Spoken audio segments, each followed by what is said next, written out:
I'm not sure about you, but I've gotten a little tired of seeing unboxing videos. Everything always looks so glamorous as you unbox shiny new kit. The reality is unboxing that product back up is usually the hardest part. Not only emotionally as you have to give back the hardware, but oftentimes the stock doesn't fit back so nicely as it would when you just received it fresh from the factory. Like, where did you put that plastic covering or that screw that you somehow misplaced? This video aims to show you a bit of that real side of reviewing cool hardware. Now, Cooler Master sent us some really nice goodies to play with, including some Gigabyte hardware to put into this beautiful small form factor gaming chassis. This machine runs the AMD Ryzen 5 5600X CPU with the Gigabyte Aorus B550i Pro AX Mini ITX motherboard. Then there is 16 GB of Gigabyte Aorus RGB RAM consisting of two 8GB sticks and some funky RGB. Then there's also a 500GB Aorus Gen 4 SSD, and for graphics, the impressive entry-level Gigabyte NVIDIA RTX 3050 graphics card. Housing all of this is the Cooler Master NR200P Max small form factor chassis with water cooling and an impressive 850W PSU built in. So what? For its size, I was blown away by the chassis and what it can hold. Granted, it's a tight fit, but wow, it's impressive stuff. All the panels fit snug and fit firmly into place, but it's easily removable as you can see. There's also a spare cover in the box with a translucent side panel if you want to see the inside of your chassis. Each of the panels also feature these magnetic dust shields, which is amazing if you have a dusty room like mine. The enclosed water cooling system features two large 120mm fans that are positioned at the top of the chassis. Then, to support the graphics card in this position, a very nice riser card is included with this Cooler Master packaging. In case you were wondering, this chassis will support graphics cards up to 150mm in length. While my large hands did battle a little with the tight spacing, the build and setup of this machine ran fairly smoothly. Well, it did take me a few moments to realize that there's a power switch on the PSU, but that's a joke for another day. Overall, this is one of the nicest small form factor pieces I have ever built and then taken apart again. Not only does this look amazing on any desk, this machine also is super quiet and you'll barely notice it's there. And because the PSU and cooler is built in, all the power cables are already in place and you don't have to remove them. But how does this Gigabyte driven gaming machine perform in this Cooler Master mini PC chassis? Well, really well, to be honest. 3D Mark's Time Spy benchmark produced a score of 6,421, while the ray tracing benchmark Port Royal delivered a score of 3,578.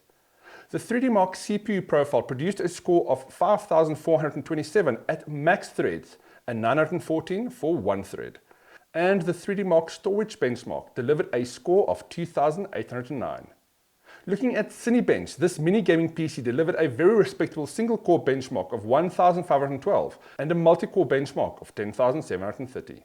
Overall, this is a really nice gaming machine, and I never really considered one of these small form factor PCs for my own use. But after building this one, it's definitely changed my mind. Yes, there's a premium to pay for small form factor hardware, but this only really applies to the case and the motherboard. In this case, the Cooler Master NR200P small form factor chassis costs around 6,500 Rand, while the Gigabyte Aorus B550i Pro AX Mini ITX motherboard retails for just over 4,000. The other components are pretty standard here. The Aorus RGB RAM costs around 2,000 Rand for 16GB, and the 500GB Aorus Gen 4 SSD is about 1,500 Rand. Then the graphics card is the thing that will likely vary the most based on your budget. This Gigabyte GeForce RTX 350 retails for around 7,500 Rand. And you can opt for something a little better like the RTX 3060, which should add around 2,000 Rand to the price. With its current spec, this PC build is around 20,000 Rand give or take. Not bad at all, but I still have one question unanswered. How well does this mini gaming PC box back up? The graphics card is usually the first to come out, and for years now have been pretty straightforward to pack back into the box. There's a nice little anti-static bag, and you just need to remember to add the plugs and protectors back on the card before you box it up. The RAM and SSD is also really easy to remove and put back into its original packaging. These usually have sturdy plastic casings with a cardboard outer box. The CPU will always require a bit more finesse to remove. The thermal paste would have had some time to settle, so it's very easy to lift the CPU out of the socket when you take off the cooler. Just be careful here. I usually give it a slight twist motion as I remove the cooler. Another key point is to remove all the thermal paste at this point, otherwise it becomes a mess later. I use tissues or a paper towel to remove the thermal paste and clean both the CPU and the cooler. Like the RAM and SSD, CPUs have a little plastic box it goes into, which you can repack quite easily. In this case, I did not use the CPU's bundled fan, so the packaging looks good as new. Now for the chassis. Thankfully we're dealing with a mini gaming PC here, but let me tell you, some of those bigger machines are much more challenging to put back into the box. I take this as a win. You'll also see the extra side panel that bundles with your case here.